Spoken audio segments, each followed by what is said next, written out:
માળિયાટી તાલુકા પંચાયતના પ્રમુખ પદ માટે આગામી તારીખ 31ના ચૂંટણી ભાજપ દ્વારા પૂર્વ પ્રમુખ ભાવનાબેન દિલીપસિંહ સિસોદિયાને મળ્યું મેન્ડેટ। માળિયાટી તાલુકા પંચાયતનું રાજકારણ છેલ્લા ઘણા સમયથી ગોટાળે ચડ્યું હતું। પ્રથમ ભાજપના સદસ્યો દ્વારા અવિશ્વાસના પ્રસ્તાવ બાદમાં પ્રમુખને પક્ષમાંથી સસ્પેન્ડ કર્યા બાદ ઉપપ્રમુખને કાર્યકારી પ્રમુખ પદ આપ્યા બાદ આજે તાલુકા વિકાસ અધિકારી દ્વારા આગામી તારીખ 31ના પ્રમુખ પદ માટે ચૂંટણી જાહેર કરતા આજે પ્રદેશ ભાજપ દ્વારા પૂર્વ પ્રમુખ ભાવનાબેન દિલીપભાઈ સિસોદિયા ફરી મેન્ડેટ મળ્યું છે। હાલ તાલુકા પંચાયતમાં કુલ 20 સદસ્યોમાં 14 ભાજપના અને જેમાંથી એક પક્ષમાંથી સસ્પેન્ડ છે અને 5 કોંગ્રેસ અને એક આમ આદમી પાર્ટીના સદસ્યો છે। લગભગ હવે પૂર્વ પ્રમુખને મેન્ડેટ મળતા હવે માળિયાટી તાલુકા પંચાયતનું માળખું સ્થિર થશે તેવું મનાઈ રહ્યું છે। જે કેસની ગુજરાતી સાથે પ્રતાપ સિસોદિયા માળિયાહાટીના 29/7/2024 અને સોમવારના અમારા માળિયાટીના તાલુકા પંચાયતના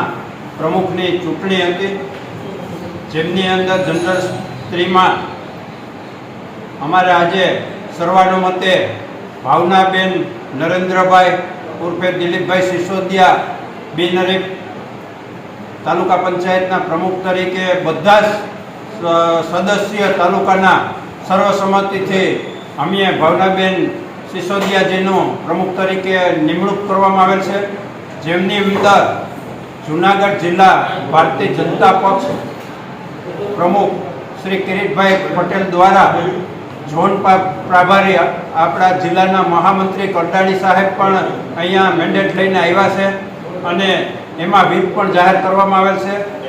ભારતીય જનતા પાર્ટીના તમામ સભ્ય સદસ્યશ્રીઓ આજે ભાવનાબેનના નામ ઉપર સર્વસંમતિ આપેલ છે અને આજે પ્રમુખ તરીકે ભાવનાબેનનું એક જ ફોર્મ ભરાણું છે અને ભાવનાબેન પ્રમુખ તરીકે જાહેર થાય છે।